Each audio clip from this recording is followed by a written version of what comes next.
What is up, guys? We are back with another reaction video. This time we're checking out George Carlin on Pride. I think I checked out him once before. He's pretty funny. It's like social commentary comedian. Yeah, so I have no idea what to expect. Haven't heard this one before, so why don't we just jump into it, see what it's all about. Alright, let's do it. Not important to get children to read. Children who want to read are going to read. Kids who want to learn to read are going to learn to read. Much more important to teach children to question what they read. Children should be taught to question everything. Question everything they read, everything they hear. So true. Children should be taught to question authority. Parents never teach their children to question authority because parents are authority figures themselves, and they don't want to undermine their own bullshit inside the household.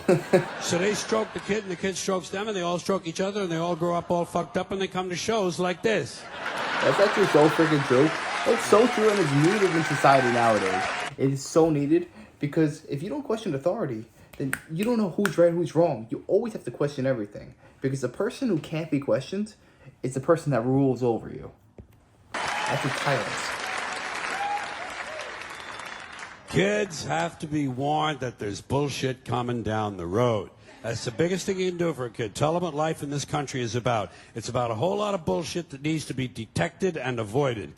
That's the best thing you can do. No one told me. No one told me a thing like that. I was never warned about any of this. I had to find all of it out for myself. And there are still, as with you probably, a lot of things that you're expected to believe and accept in America that I personally have a problem with, and I question a lot of these things. Give you an example.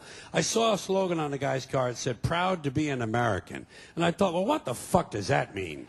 Proud to be an American. You see, I've never understood national pride. I've never understood ethnic pride because I'm Irish, and all four of my grandparents were born in Ireland, so I'm fully Irish. And when I was a kid, I would go to the St. Patrick's Day parade, and I noticed that they sold a button that said, "Proud to be Irish." And I could never understand that because I knew that on Columbus Day, they sold a different button that said, "Proud to be Italian." Then came Black Pride and Puerto Rican pride, and I could never understand ethnic or national pride because to me, pride should be reserved for something you achieve or attain on your own, not something that happens by accident of birth. Being Irish... That's well said. That is so sad.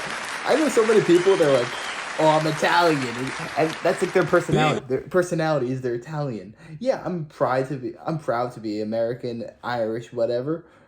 But it shouldn't be your personality. Like that shouldn't, and it is of so many people. Irish isn't a skill. It's a fucking genetic accident. You wouldn't say I'm proud to be 5'11". I'm proud to have a predisposition for colon cancer. So why the fuck would you be proud to be Irish or proud to be Italian or American or anything? If you're happy with it, that's fine. Do that. Put that on your car. Happy to be an American. Be happy. Don't be proud. Too much pride as it is. Pride goeth before a fall. Never forget Proverbs, okay? Now, here's another slogan. Here's another slogan you run into all the time. God bless America. Once again, respectfully, I say to myself, what the fuck does that mean? God bless America? Is that a request? Is that a demand? Is that a suggestion? Politicians say it at the end of every speech, as if it were some sort of verbal tic that they can't get rid of. God bless you and God bless America. God bless you and God bless America. I guess they figure if they leave it out, someone's going to think they're bad Americans. Let me tell you a little secret about God, folks. God does not give a flying fuck about America, okay? He doesn't care. He never cared about this country. He never has. He never will. He doesn't care about this country any more than he cares about Mongolia, Transylvania, Pittsburgh, the Suez Canal, or the North Pole. He simply doesn't care, okay? Well, he doesn't care. I agree and disagree with that point. Like, I agree, like, God does not have favoritism over certain people over the others. That's common sense. But the thing is, we're kind of a lot of what the Constitution came from, like, the Ten Commandments and everything like that. Not directly, but, like, it was inspired. It was inspired by the Romans, the Greeks. The Founding Fathers were smart. Hey, there are 200 countries in the world now. Do these people honestly think that God is sitting around picking out his favorites? Why would he do that? Why would God have a favorite country? And why would it be America out of all the countries? Because we have the most money? Because he likes our national anthem? Maybe it's because he heard we have 18 delicious flavors of classic rice-a-roni. It's delusional thinking. It's delusional thinking. And Americans are not alone with these sort of delusions.